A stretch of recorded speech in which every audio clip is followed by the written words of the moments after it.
संतोष देशमुख यांच्या हत्या प्रकरणातील खुलासे काही संपता संपेनात. आता अजून एक बीड मधला धक्कादायक प्रकार समोर आलाय. जेव्हा संतोष देशमुख यांची हत्या झाली तेव्हा अनैतिक संबंधातून त्यांची हत्या झालीये असा खोटा आरोप त्यांच्यावर करण्याचा आरोपींनी प्लॅन आखला होता. यासाठी वाल्मिक कराड आणि त्याच्या गँग कडून कळंबमधील एका महिलेला तयार करण्यात आलं होतं. मात्र आता त्याच महिलेची हत्या झाल्याचं समोर आलंय. पण महत्त्वाचा मुद्दा हा येतो की त्या महिलेला कधी आणि कोणी मारलं? पोलिसांनी त्या महिलेची चौकशी केली आहे का? वाल्मिक कराड आणि त्याची गँग तर जेलमध्ये आहे. मग त्या महिलेला कोणी मारलं? असे कोणते पुरावे तिच्याकडे होते म्हणून त्या महिलेला संपवण्यात आलंय? आणि त्या महिलेची संपूर्ण माहिती जाणून घेऊयात आजच्या या व्हिडिओमधून. नमस्कार, मी प्रगती देसाई आणि तुम्ही TOD मराठी.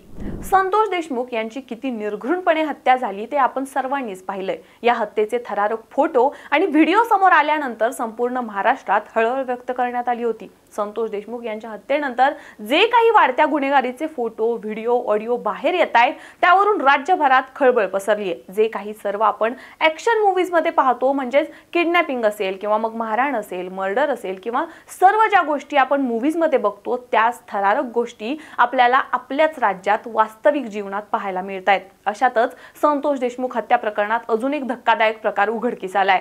संतोष देशमुखांना अडकवण्यासाठी ज्या महिलेला तयार करण्यात आलं होतं त्या कळंबमधील महिलेची हत्या करण्यात आल्याचं समोर आलंय. मनीषा कारभारी बिडवे असं या महिलेचं नाव आहे. कळंब शहरातील द्वारका नगरी वसाहतीत ती राहत होती. साधारण 40 ते 45 वर्ष त्या महिलेचं वय असेल.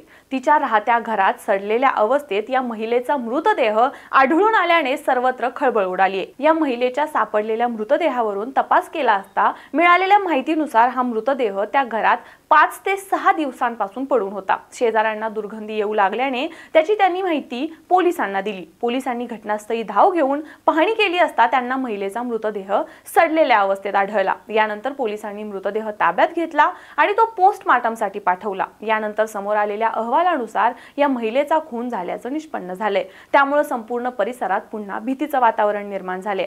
कळंबमधील द्वारका नगरी वसाहतीत मृतदेह आढळलेल्या त्या महिलेबद्दल अनेक धक्कादायक माहिती समोर येते.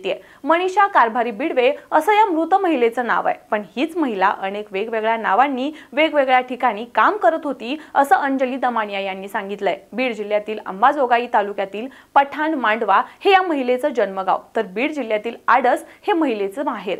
ती कळंब शहरातील द्वारका नगरी वसाहतीत एकटी राहत होती. ती खाजगी सावकारी देखील करत असायची आणि तिच्या घरी अनेक लोक रात्री अपरात्री येत होती. हीच माहिती शेजाऱ्यांकडून मिळाली आहे. त्यामुळे अनैतिक संबंधातून त्या महिलेची हत्या झाली असावी असा संशय पोलिसांनी व्यक्त केलाय.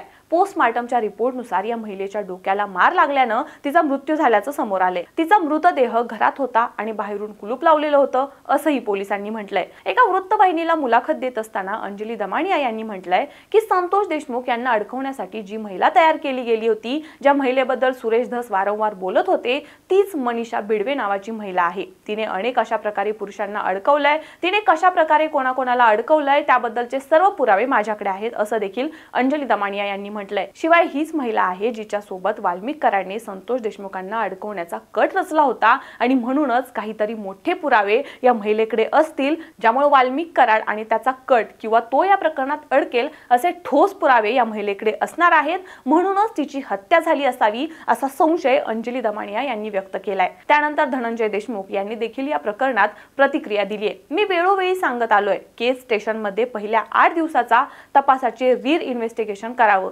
त्याच्यातलाच हा एक भाग आहे. हत्या केल्यानंतर चुकीच्या गुन्ह्यामध्ये अडकवण्यासाठी एक महिला तयार केली गेली होती.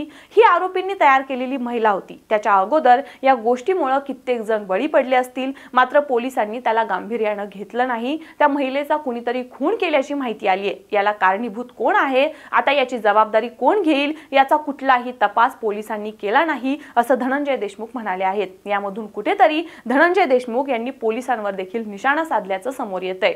या दरम्यान मृत अवस्थेत सापडलेल्या महिलेचा संतोष देशमुख हत्या प्रकरणाशी काहीही संबंध नाही. कळंब येथील महिलेचा मृतदेह सापडल्यानंतर सुरू असलेली चर्चा पोलिसांनी फेटाळली आहे. अंजली दमानिया यांच्या आरोपांनंतर पोलिसांनी या दोन्ही गोष्टींचा काहीही संबंध नसल्याची माहिती दिली आहे. पोलीस विभागाकडून याबाबत कुठलीही माहिती सध्या तरी समोर आलेली नाहीये. अंजली दमानिया यांना चुकीची माहिती मिळाली असेल यावर आम्ही काय बोलणार असं कळंबमधील पोलीस निरीक्षक रवी सानप देखील म्हणाले आहेत. या तपासात पोलिसांनी एका आरोपीला अटक केली आहे। अटक केलेल्या व्यक्तीचं नाव रामेश्वर भोसले असल्याचं देखील समोर येत आहे आणि अजून कोण कोण या हत्येत सहभागी आहे याचा देखील तपास आता सुरू आहे। आता या आरोपींकडून कळंबच्या त्या महिलेच्या हत्येतील कोणते खुलासे समोर येणार ते पाहणं महत्त्वाचं असणार आहे। यावरून तुम्हाला काय वाटतं, त्या महिलेची वाल्मिक कराड गँग कडूनच हत्या झाली असेल का? यावर तुमचं मत आम्हाला कमेंट्स मध्ये नक्की सांगा आणि टीओडी मराठीला सबस्क्राइब करायला विसरू नका।